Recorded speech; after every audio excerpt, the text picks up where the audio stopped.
So to kick off this session on this roundtable that we have on transformational change, I'd like to invite Niall Trafford to start by sharing some experiences that he's had and giving us some insight into transformational change from his perspective. Okay, thank you very much. I've got some notes. I'm going to put my glasses on. And I will be looking down to refer to my notes, so don't think me rude. So 70% of all transformational change fails, or so says the scholarly research quoted by McKinsey. I nor they are against it, but done badly, it is corrosive and damaging, not only to the business, but to people. And as we increasingly focus on emotional health and well-being, I think it's worth exploring and knowing how we can best understand, prepare for and manage this experience. All behaviour is an attempt to have your needs met. So understanding those needs and your innate resources to meet them is invaluable. So inspired by Helen, to that end, I became interested in the organising ideas that come from Human Given's approach to mental health, developed by Joe Griffin and Ivan Tyrrell. People are aware of essential physical needs such as sleep and nutrition, but this describes essential emotional needs that all humans are born with. These needs have to be met in balance if we are to be mentally well. And as I say, all behaviour is an attempt to get those needs met. But it's probably worth just exploring what some of those things are. So these were brought about through the Human Given's Institute in creating after much research. But the needs that people have are safety and security, a safe environment in which allows us to develop fully, having a sense of control and autonomy, feeling connected to a wider community, privacy, an opportunity to take time to reflect and consolidate your experiences, privacy, intimacy, somebody who accepts us, warts and all, status, having a sense of status or a place within social groupings, a sense of competence and our abilities, receiving and giving attention, meaning and purpose. We hear a lot about that, achieved through being needed, being stretched, feeling that we are part of something bigger than ourselves. But as well as having needs, Human Given's also suggests that we have innate resources to allow us to meet our needs. And those are the ability to develop long-term memory patterns, imagination, which can allow us to focus our attention away from emotions in order to problem solve more objectively, the ability to understand the world and other people through metaphor, an observing self that part of us can step back, be more objective, recognize itself as a unique center of awareness, the ability to empathize and connect with others, emotions and instincts, a rational mind that can check out emotions, and a dreaming brain. But just knowing about these isn't enough. Knowing our needs and our resources to deal with them may be a good starting point, but how to deploy them effectively is a skill that we need to develop. I came to this through my own experience in work situations where change is happening that I can't control the outcome of. This occurred several times when I was at M&S as a large organisation going through much change, but more recently when going through a selection process myself. During these times, I came to realise, after the event, that several of my needs were either threatened or not being met, and neither was I very good at using my resources either. I'm suggesting that as any of us enter into these states of heightened change or uncertainty, we engage with our capacity for self-awareness and reflection. All responses won't be the same, as we all have different experiences and triggers. Who or what we might need to support us and how we might best support ourselves will be different.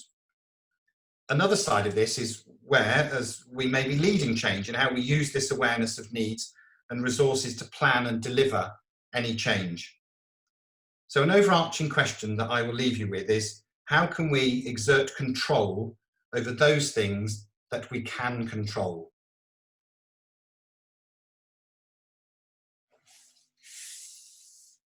Thank you, Niall.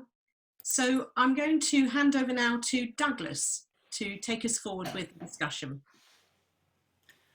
Upheaval can come by design, from accident, or a mixture of these things, and any of these can produce anger.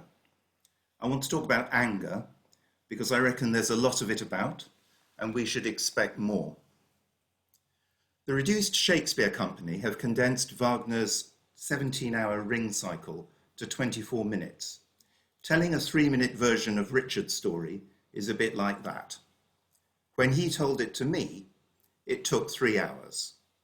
The length made the story hard to tell, which was one reason he had bottled it up. Until his 40s, Richard had a glittering corporate career, but his dream was to be an entrepreneur. He had an MBA and never did things rashly. So when he gave up the corner office to start a new business, he was well prepared. For a couple of years, he had false starts and lived off his savings. Then he found the challenger business which he could grow. He saw how it could revolutionize its sector, a transformational change which could make Richard's shareholders hundreds of millions of pounds. To unlock that possibility, he had to buy a specific competitor. Researching his target, talking to them, raising capital to pay for the purchase took Richard at least 2 years. In the meantime, he kept growing his business as its CEO. Growth meant that the business needed a part-time chairman. Steve had been a rising star in investment banking until a bad accident. Through Richard's intervention, Steve became chairman of the business, with a role and the chance to invest. Steve had the right skills, but it was also a big favour to a friend. For 6 months, Steve dealt with the investors, while Richard worked night and day as CEO, closing the strategic acquisition. Success! The acquisition successfully closed. It was about 2 months later that Richard came to see me. Steve had shafted him. Every day, as Steve's eyes widened at the business's potential, so he began to think that Richard lacked some of the necessary CEO skills. Luckily, Steve knew someone who could tick all the boxes. That was himself. Steve could have elbowed Richard into the number 2 slot, with pride damaged, but still the chance to earn a fair reward from his entrepreneurial idea. But Steve fired Richard in a way which meant that Richard lost his shares. When Richard turned for help to the investors, it was too late. Steve had fed them several months of managed news. So Richard was spitting blood at Steve and furious at himself for trusting him. Richard wanted help to find a job. I said, "You can't go anywhere near a senior job for a while. We've got to do something about your anger." Now, anger isn't always like this.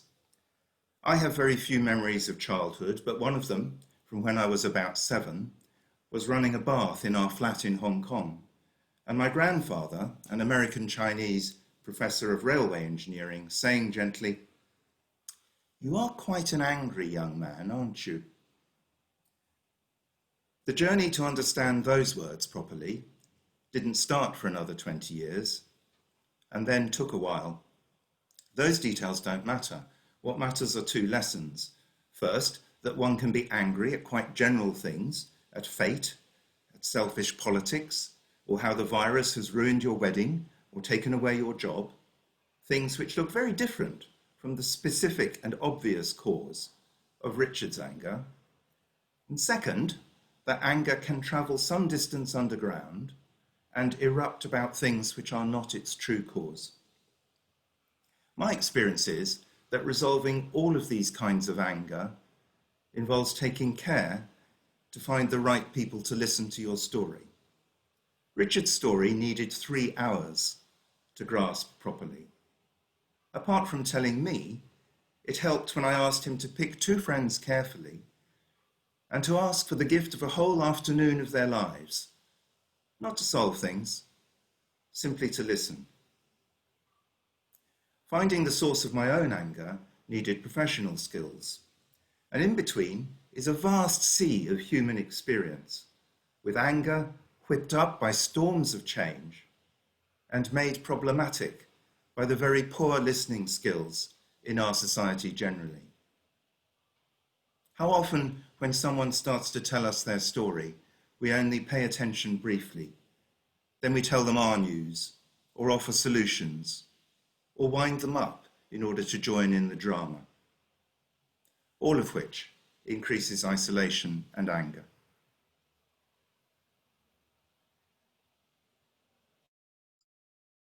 Douglas, thank you very much for that. And I'd like to invite Cassandra to carry on the conversation. Thank you. So what I wanted to talk about hopefully brings in both of those different aspects that Niall and Douglas were just talking about. So my work as a psychologist with different people involves different models and also different tools. And one of the ones I wanted to focus on today was talking about the kind of behaviours that can come out when we're either under a lot of pressure or also during complacency. So if we're tired or we're ill, or something sort of triggers us to feel stressed, and quite often change can have that sort of impact on us, making us feel under pressure or feeling stressed, or just really not at our best because our mental capacity is taken up dealing with the issue and with the change and with everything that's progressing around that change. So one of the tools that we use quite often to help people develop self-awareness and to understand, how do I react to change? What kind of behaviours might I display in these situations that I would either need support with or would need to understand how it impacts people around me or being able to get the job done, is something called the Hogan assessments. I don't know if any of you will be familiar with those, but the main area that we look at is something called derailers. So this is the idea that during these times of pressure or complacency, we may have behaviours that either come out to such an excess or so frequently that they can derail our own ability to get the job done, or they can derail our working relationships with others. So they can have an impact on ourselves, on our work, and on the people around us. And people can be triggered in different ways. So it could be that one person experiences a transformational change and is able to cope a little bit better than somebody else who experiences it, or that different aspects of that change is the trigger point for different people.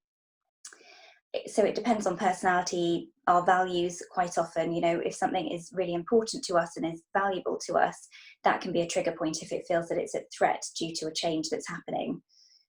Our resilience, and as Niall mentioned, those sorts of resources that we may have internally already, and whether our needs are being met during that change process, can trigger some of these derailers. So in terms of the derailers themselves, they can sometimes be overwhelming for ourselves, for people around us, or they can be quite confusing. For some of us, our behaviour just ramps up and we display it even more strongly than we do on a day-to-day basis. And for others, it can be a complete flip of behaviour. So suddenly we're acting very differently to the way that we would on a daily basis. So just as some examples of these sorts of behaviours that can end up coming out, we can categorise them into three sort of broad areas. So some of the behaviours are what we would call moving against others. So this is where we may become either really overconfident. You may go into a transformational change feeling like you can take on the world, that everything is achievable.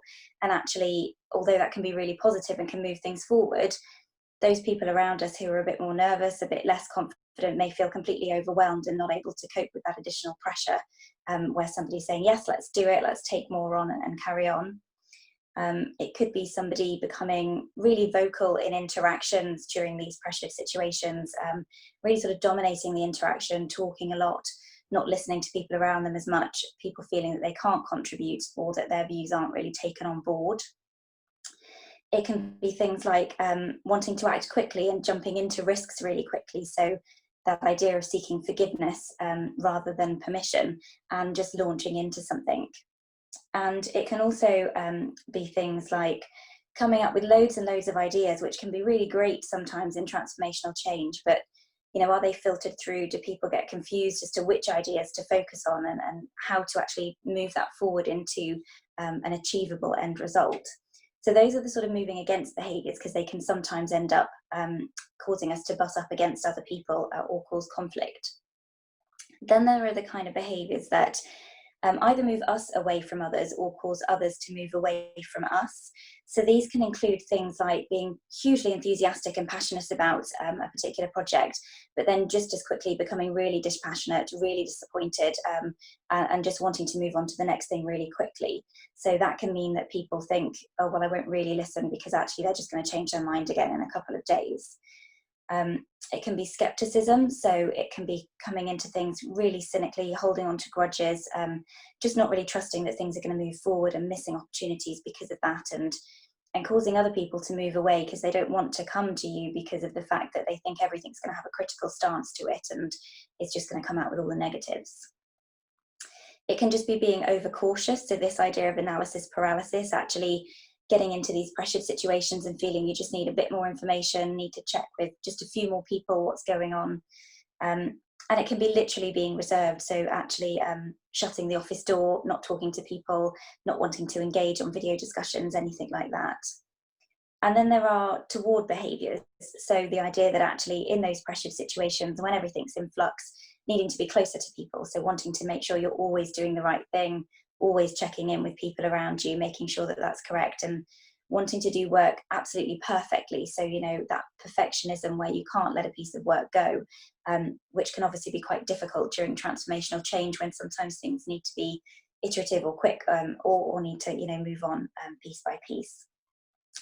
So for me, I was really shocked when I found out what my derailers were. I thought they would be quite towards and wanting to kind of do the right thing. And I realized actually that's more of a daily behavior for me. And when I'm under pressure, I actually become a bit more passive aggressive and I want to cooperate, but I find it really difficult in those moments to move away from the plan that I thought was in place and the kind of process I thought was going to be happening. So actually change itself can be a trigger for me because it takes my mind a while to process what that new plan is going to look like. So as an example of how the self-awareness around it can help, you know, I've learned now if things change at the last minute and I'm asked to do something all of a sudden, I need to give myself processing time. So I need to say, fine, but I'll get back to you at the end of the day, or just give me some time to process this and then I can come back to you with what I think our next steps need to be. And I've just learned I need to buy myself that little bit of processing time before I can more comfortably move on with something.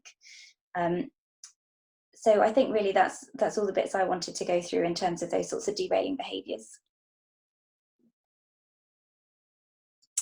Thanks, Cassandra. So we've heard 3 different perspectives, and transformational change is such a huge topic that we've touched on. So Niall introduced us to the idea that we all have needs, and if the needs aren't met, particularly during a transformational change, and we can't use all the resources that we have, there's obviously an impact to that. So he talked a little bit about then, well, how do we get back this sense of control when a big event has happened? And it could be a small event, but the result could be very big for us. And then Douglas shared and developed on from that about some of the emotions that happen to us. For example, anger. And anger is something that some of us will have experienced, some of us may experience less, but certainly we know that it has an impact on us. He talked interestingly about who's listening to us, who listens, who's got time to listen to us, who's hearing our story, who's removing that sort of judgment and assumption and just gives up. And he talked about the example there of sparing an afternoon to listen to someone. And maybe that might be enough for people. Maybe that might dissipate anger. And then he talked about storms of change, and I'll sort of summarize on that, whatever they might be.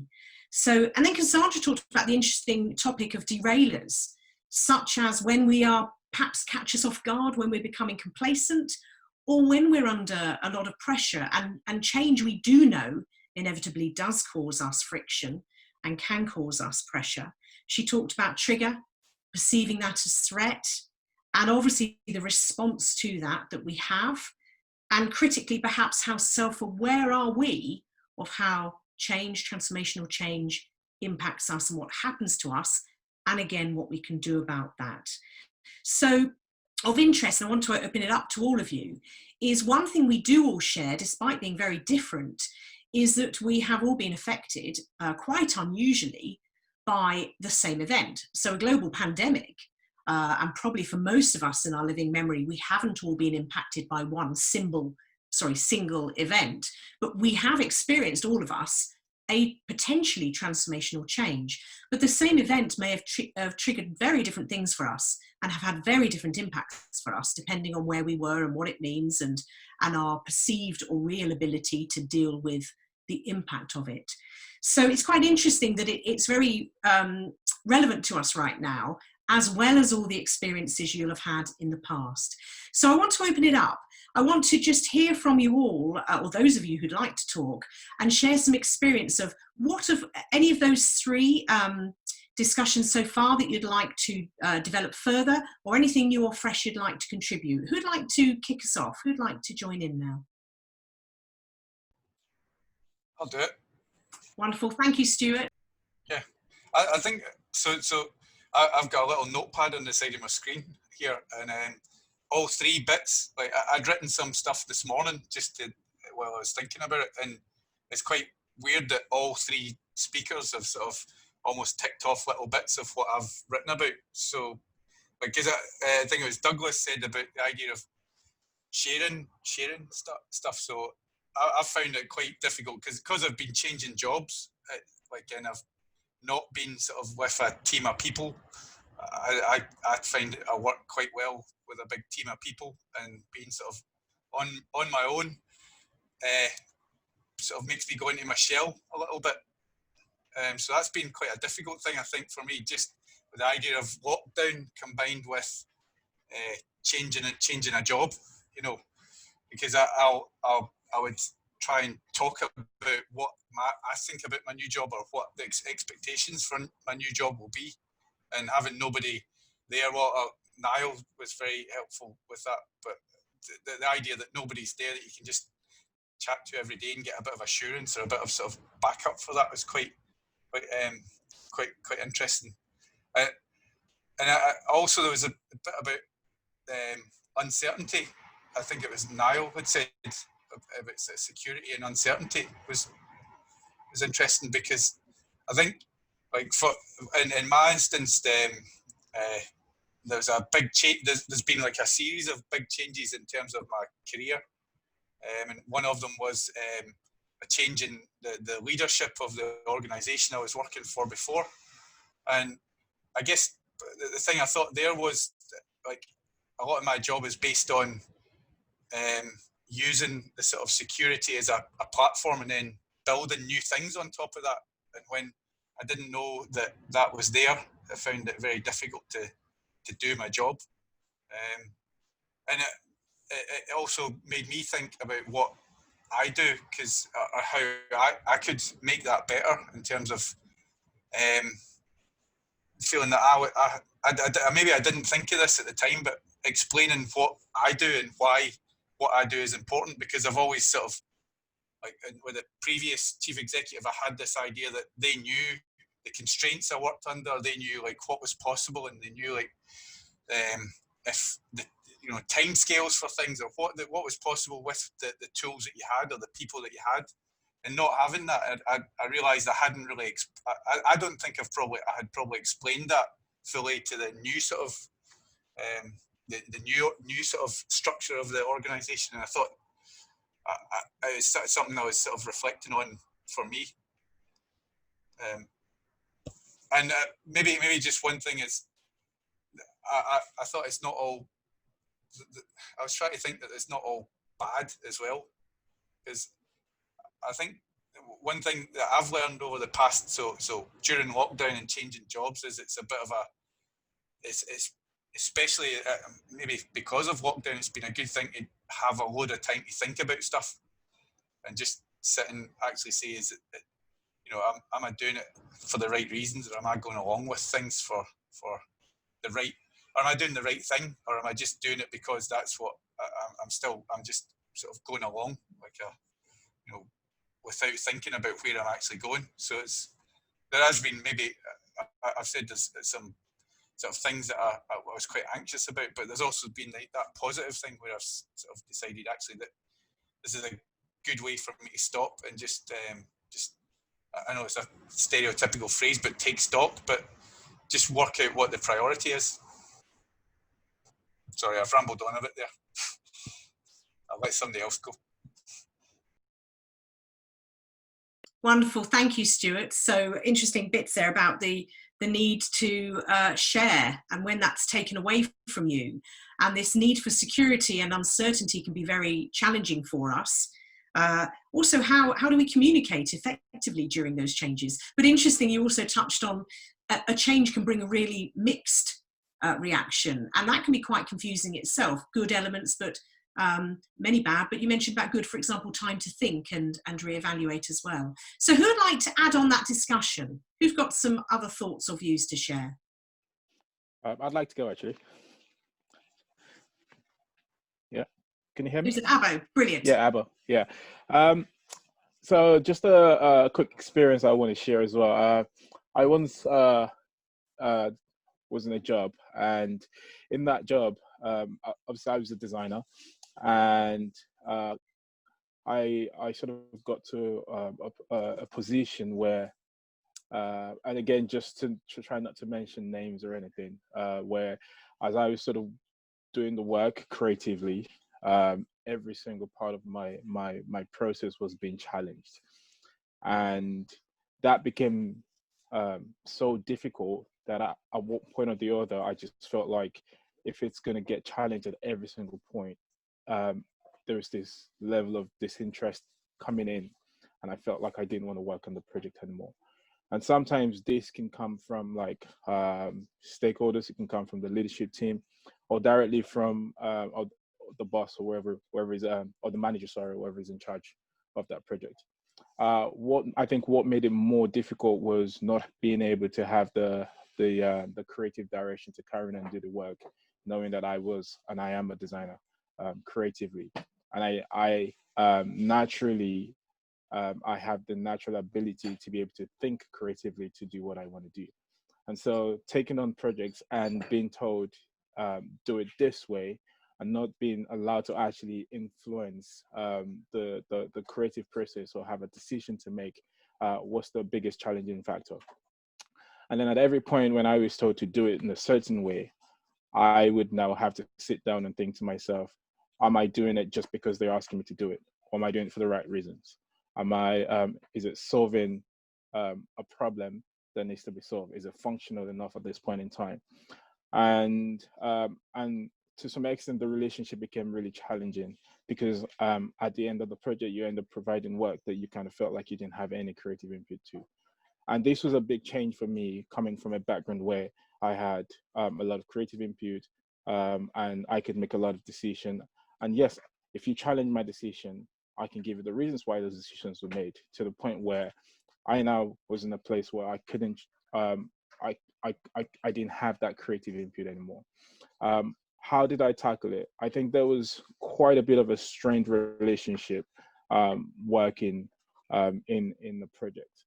But one of the things that I which I do also mentor other young people, and I say to them, if you're going to get challenged at the work that you do, then you need to know why you do what you do. You need to be able to give an answer for everything that you do. And the more you get trusted by giving an answer, then hopefully the opportunities will come where you will become more trusted to actually take on that creative role. And sometimes this can be difficult because you can also have management where, even though they know that you can take on that creative role, still do you want to get involved in the whole creative process and not allow you to take on that process. And this was the bigger challenge for me throughout my time working there. The bigger challenge was, where do I say, actually, no, your creative input isn't right for this process, but actually I can give you a better decision and I can give you a better process. And yeah, that was my experience.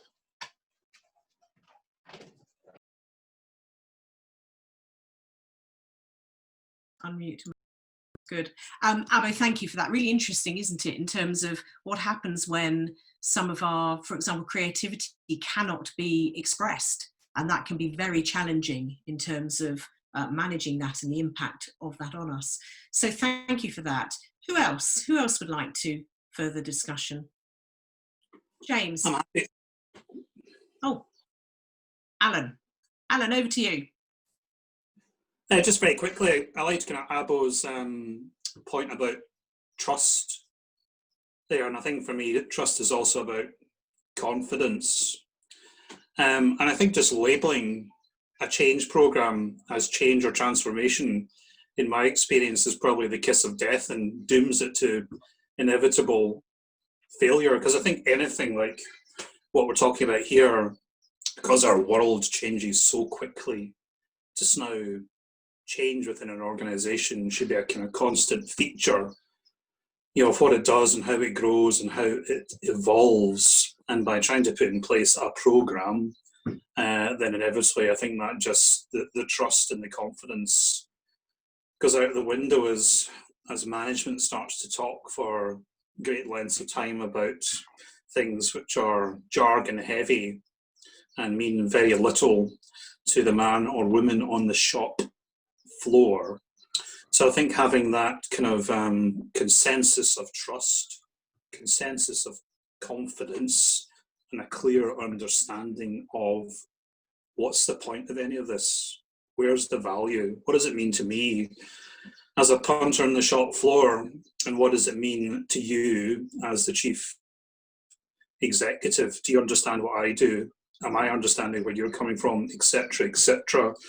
And what I always say to people is that, I think necessity is the mother of all invention.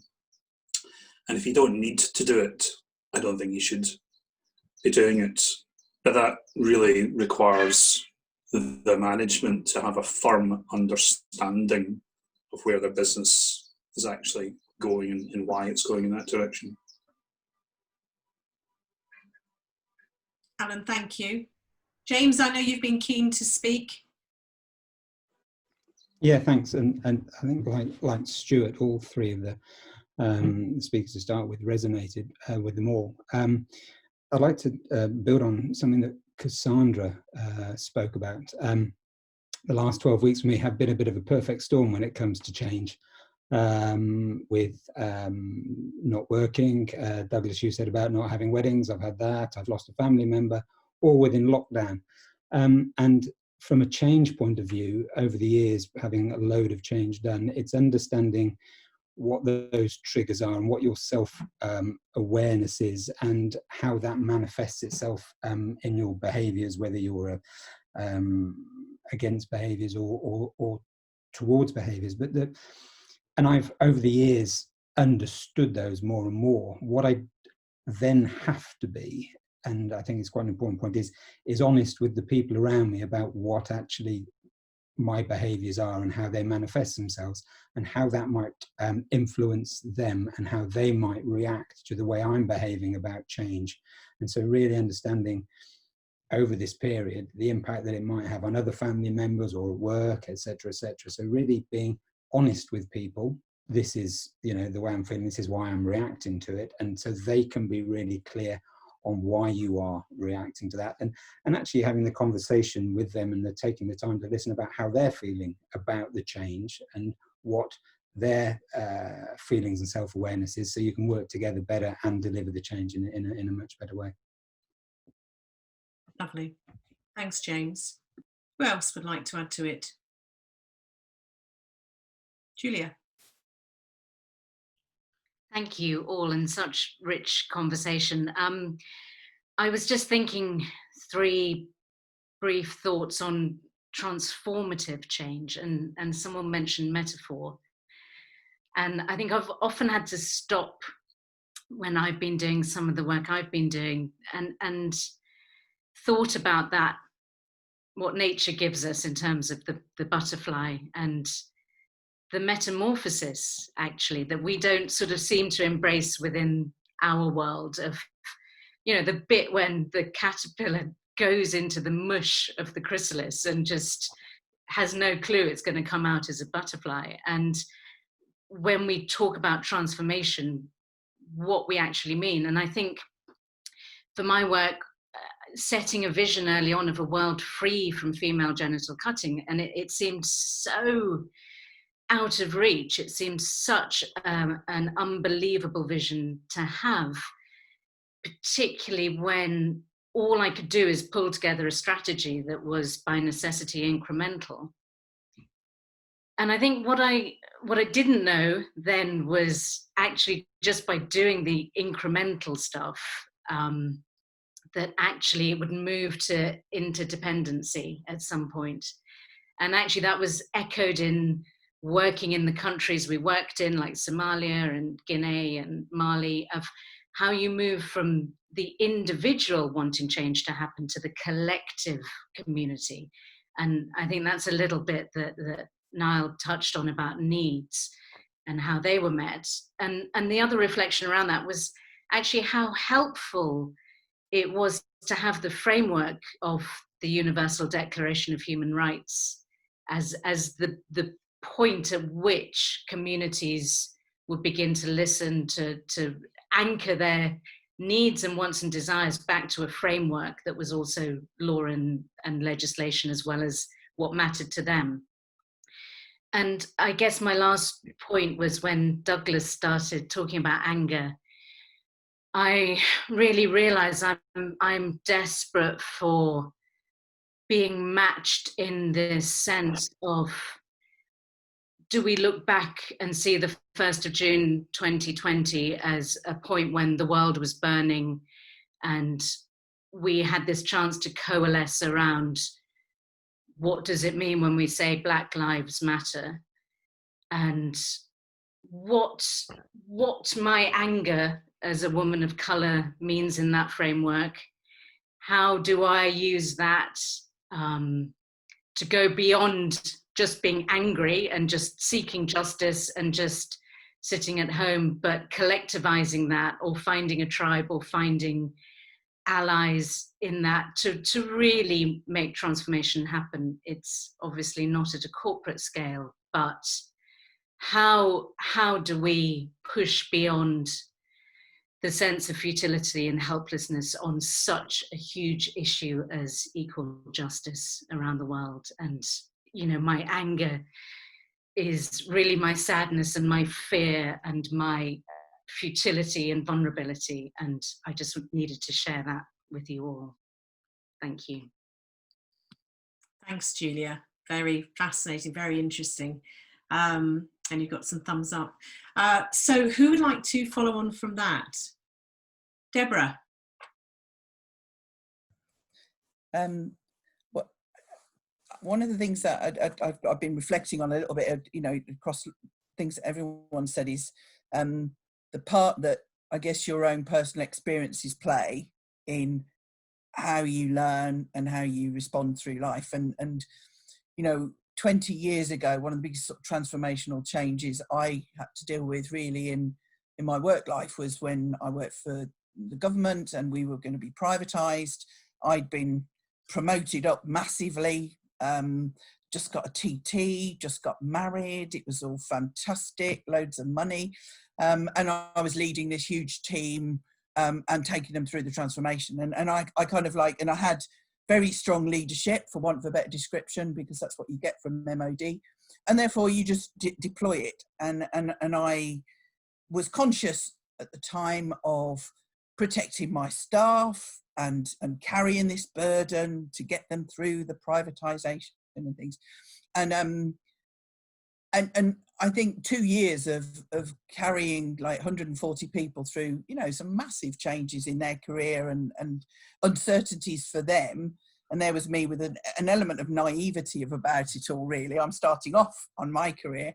And you know, I reflected back, not just on my own behaviours and the impact it had on some of the staff, which, but also on situations around me where some of my colleagues maybe had even worse responses, and you know, they ended up with broken people, for want of a better description. And you know, one of the reasons for me to leave that organisation was actually I suddenly woke up one day and realised the risk that I felt I was in relation to how I could have acted, or because I wasn't that trained or experienced, and the outcome that could have had on all these people, and that burden every day was quite a lot for me. So I kind of moved on, and then I worked for other organisations with smaller teams, and right up to the last job I've got, and I've got a very small team and actually years of experience in many ways. But if anything, I'm even more nervous now about everything I say, everything I do, in relation to supporting the people around me to face whatever change and challenge it is, and particularly now. And I think part of that is about experience and thinking through what could have gone wrong, or even seeing what gone wrong. And it's your own vulnerability in that, I think. And in the last 3 months, we've had, we've had to work differently, and we're quite supportive. I've realised letting go a little bit of the reins of feeling that you have to carry the burden to share with your team is actually a good thing, because everyone has their own part to play in this. And one of the I think things that made me really think is we've just had an undergraduate intern with us for 5 months, and she's been working with us, and we do a lot, a check-in every week, and she's been fantastic at, she doesn't really know us that well, but just saying those things and asking how people are, and putting her own 2 pence in and telling me what she thinks that I could be doing more of and things. And it's actually really helped us all. And I'm not saying that that's the answer to everything, but I think when I was listening at some of the behavioural things that Cassandra had said, it made me reflect a little bit on, it isn't just about what goes on around you and whether you're right or wrong, it's how you respond to it and the impact that that has on everybody around you, and trying to find a, and I think, as James said, be aware of that, and I guess manage that carefully, because the one person you can control, I guess, is yourself to a point. So I think it was just an interesting reflection. And I also think there's an element of youth and naivety and confidence and strength that you haven't been through all those battle scars yet. So that's what made me think a little bit about my own personal experience. Deborah, thank you. Thank you very much for that. Who'd like to take on from that? Who'd like to build on that discussion?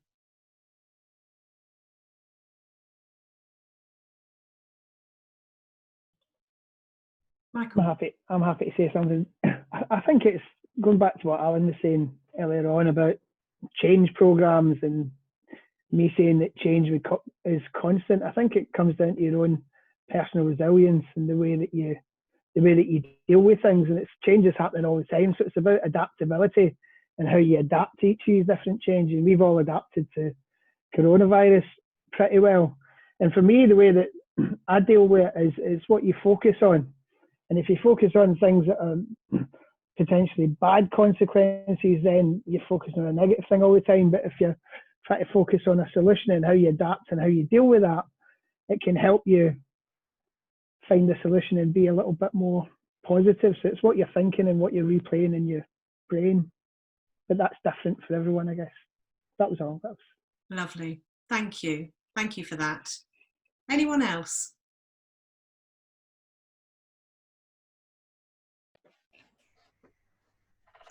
Yeah, I mean, maybe just to add a bit to what Michael and Alan have said. I think the idea that everything's changing all the time is correct.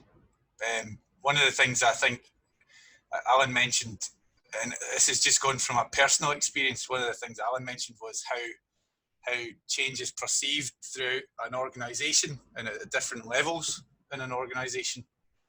And I think that's an interesting thing, because while the communication of change, and you can say we're going to change something, and you at a higher level in an organisation, if you get to somebody who's sort of actually doing the sort of lower or doing the more sort of practical grounded work, change programs do often mean making redundancies.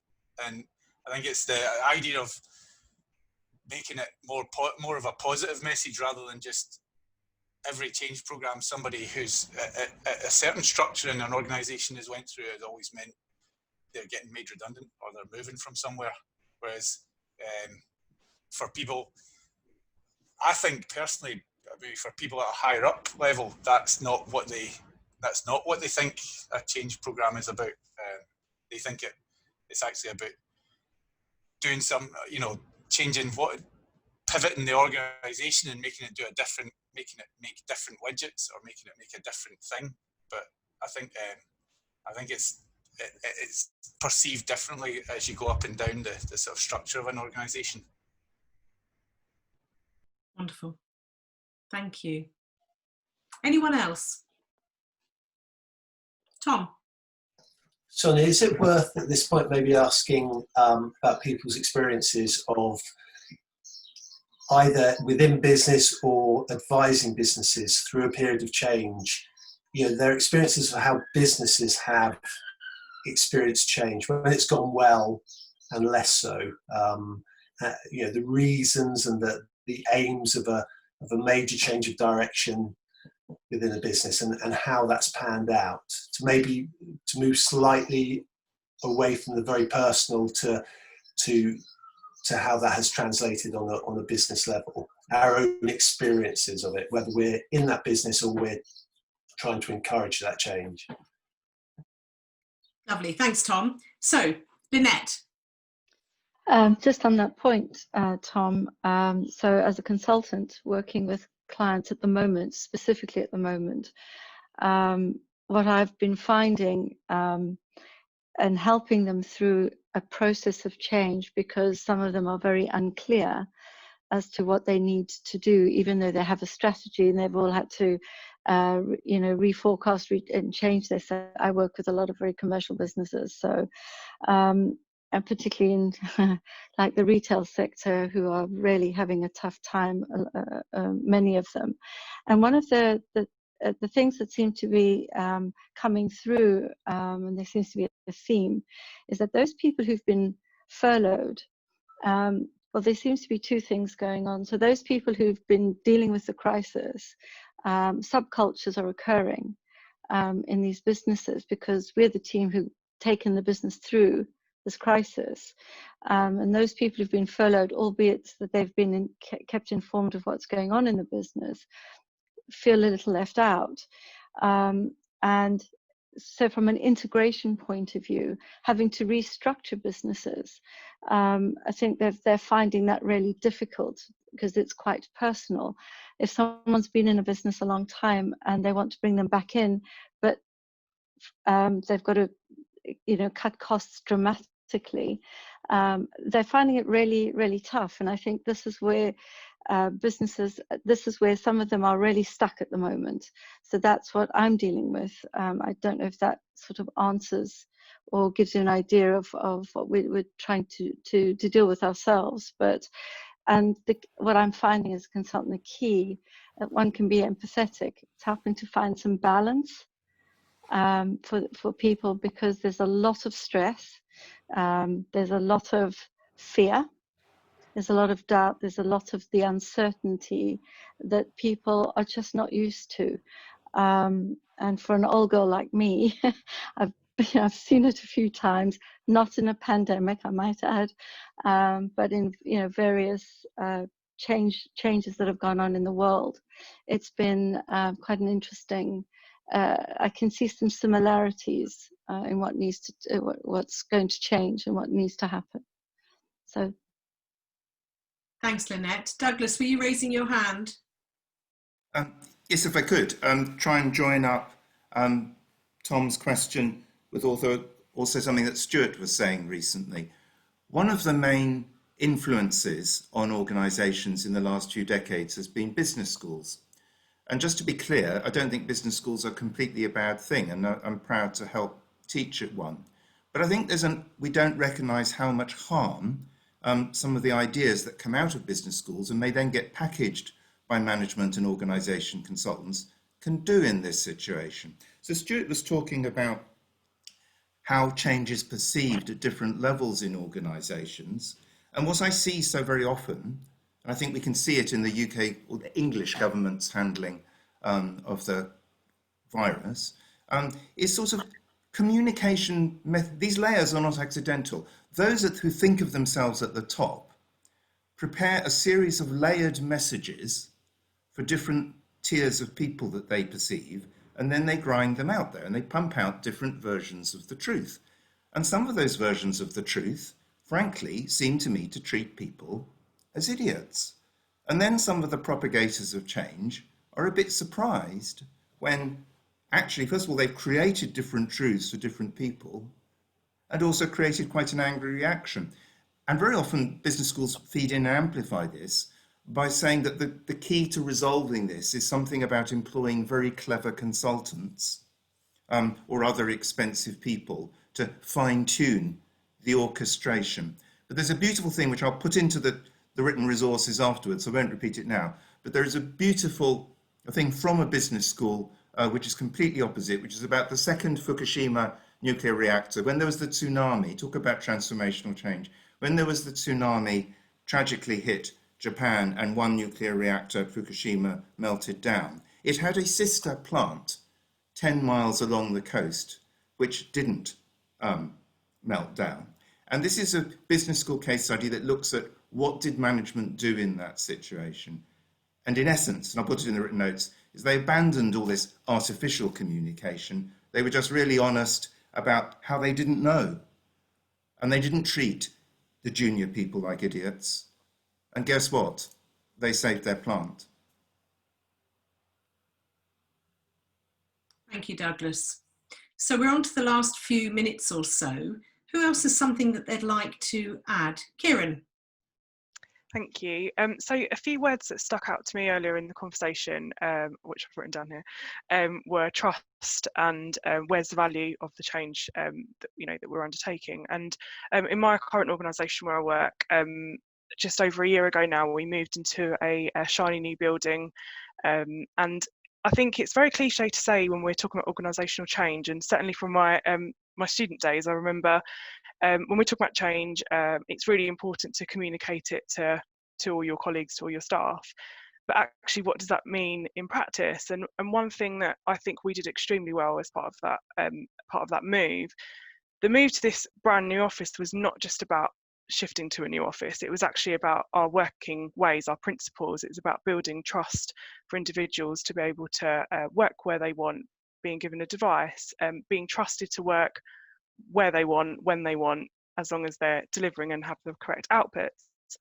So at every point of that change, that organisational change, our colleagues were consulted with, whether that was from choosing what laptop they wanted to what carpet do people prefer.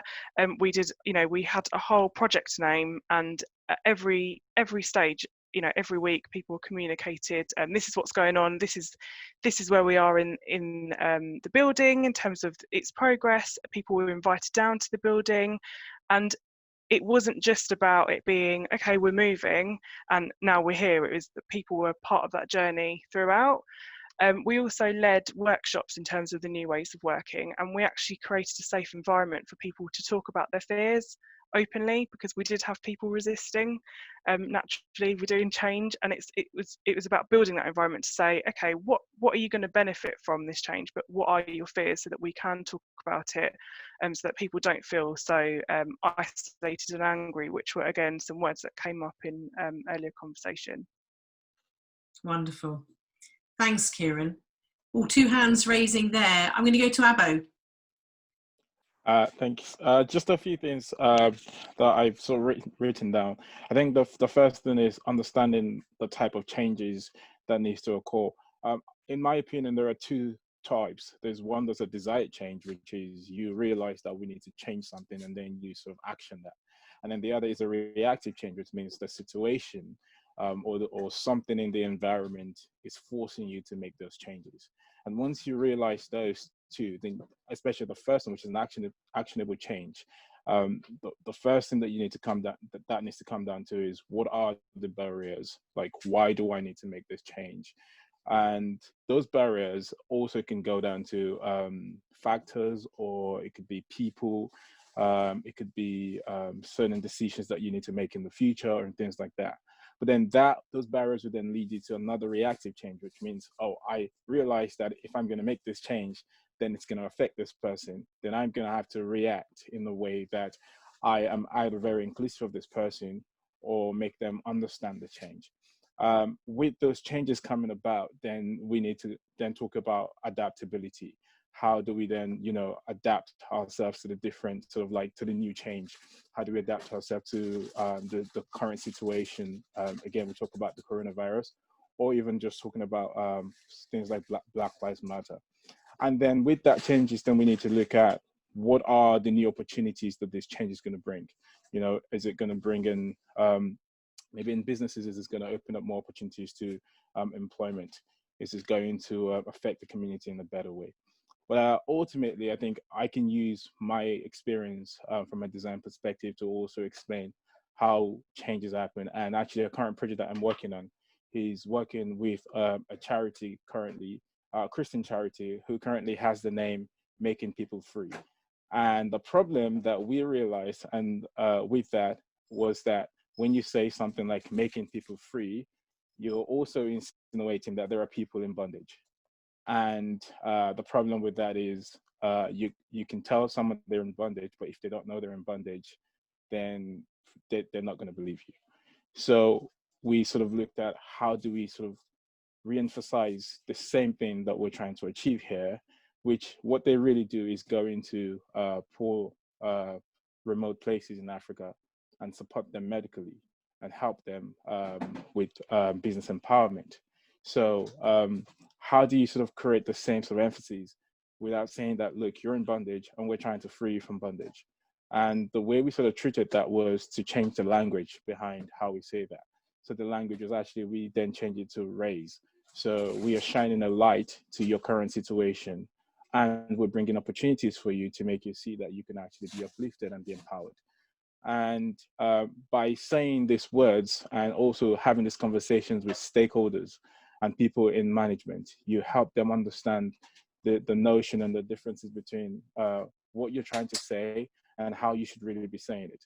The other thing is, when you're doing this sort of changes, it's important to have statistics, and statistics, they help drive the emotions. If you can sort of show people how many people, for instance, actually choosing that name, for instance, was one of the things that we are currently doing, is going around and asking lots of young people and adults and sort of like different groups of people from different ethnicity, how does this name make you feel? And when you can get enough statistics to be able to explain that actually people do not connect with this sort of name because it does feel a certain way, and you take that back to the stakeholders, then they start to accommodate the type of change that you are bringing in many ways. The last thing that I sort of wrote here is educating people. It is important, I think, from my perspective. There are certain things, especially when it comes to design. I think that maybe, I don't know what the statistics are, but I feel like quite a lot of people are more focused on functionality and less, a lot of time they do not care so much for design. So I just want to get it done. I want to see it make money is really what you get. At this point, I have to then think what I'm really selling to you is design, but I need to educate you on how design can help you achieve your target. So I start to sort of explain to them the importance of user experience, the importance of visual design, and how it connects with emotions, and how people can become interested in what you're trying to promote with the way you design it. And I think by the time I educate them enough to understand that this is the change that I'm bringing to you through my skill set, then they become more receptive. It's not always 100%, but I think that it can begin a conversation as to, okay, I see that you are trying to bring change, and this change can become effective. Abo, thank you. Wonderful, lovely one to end on. And we do have to end, I'm afraid, because of timing. So it has been an incredibly rich discussion, and thank you all for your contributions and your participation. I think the one message we all know and we've all taken away is the need to listen and to communicate with each other and to support each other. We can't do anything in terms of transformational change if we really want to use that transformational piece other than collectively. So I think we've demonstrated that well today. Every single topic could be drilled down into an hour on its own because they are fascinating, and the breadth of what we've covered in 1 hour has been quite breathtaking.